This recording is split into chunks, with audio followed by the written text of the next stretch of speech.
Okay, so this is chapter 2 of my book, Overcoming Digital SAT and ACT Grammar.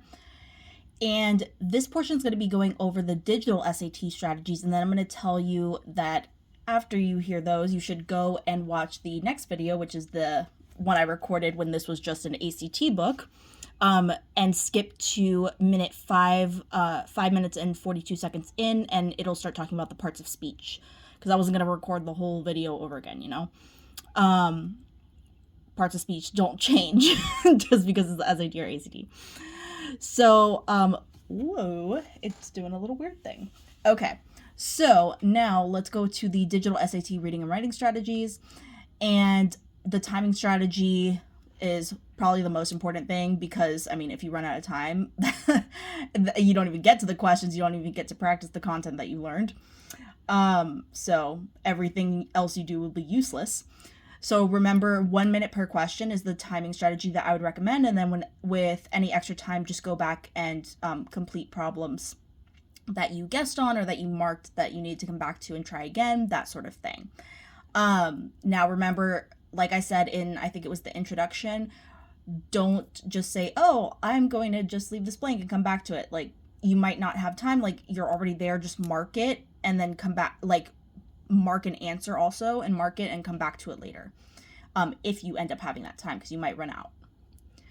And then the question order. So the questions in this book or the concepts in this book that I tell you to focus on for the digital SAT are so easy to identify the question types, because literally they've changed the formatting. So it's not like you have to search for like little nuances in the questions to like figure out, is it this type of question or that type of question? It's literally like 2 phrases are like a third of the questions on the reading and writing portion now, where literally just if you see these words, like I have in parentheses right there, or not parentheses, in quotation marks, conventions of standard English, or you see the words most logical transition, that's going to be a third of the questions, and it's asking you grammar stuff. So, yeah. That's how you'll know that you have one of the questions with what that you should be focusing on, like grammar stuff and strategies that we're talking about in this book. And then the importance of context is like something that's always been important. It's important no matter what kind of grammar exam or quiz or whatever you're talking about.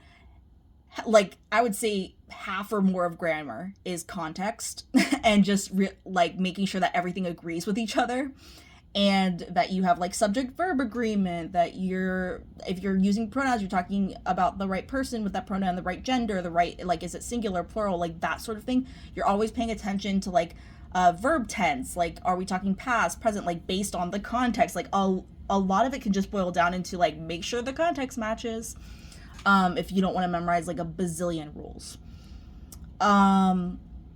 And then let's see, these are just kind of like examples of like what I was saying, like just make sure the underlying portion matches what you're supposed to be talking about, Also, another thing you can do is look at the answer choices to see what skill is being tested. Like, if you see in the answer choices, the only thing, like all the words are the same and the only thing changing is the comma placement, it's probably testing your comma rules, things like that.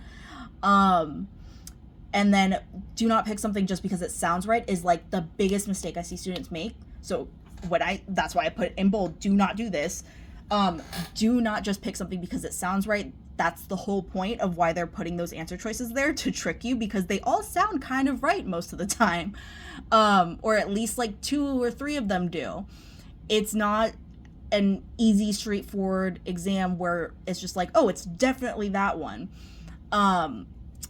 They're gonna try to trick you a lot of the time, so you have to always be cautious and justifying things with a specific rule. You have to be like, oh, I'm picking answer A because I know that 2 independent clauses need to be separated with either a period, a comma fanboys, or a semicolon. That's the reason I'm picking this. That's what you should be thinking to yourself in your head, rather than just like, oh, that seems right. That's the quickest way to get a bad score. So that's pretty much it. Now go watch the video that's labeled ACT English, like the chapter 2 or parts of speech one. That's in the playlist right after this. And just skip to 5 minutes and 42 seconds in, and it'll start talking about the parts of speech.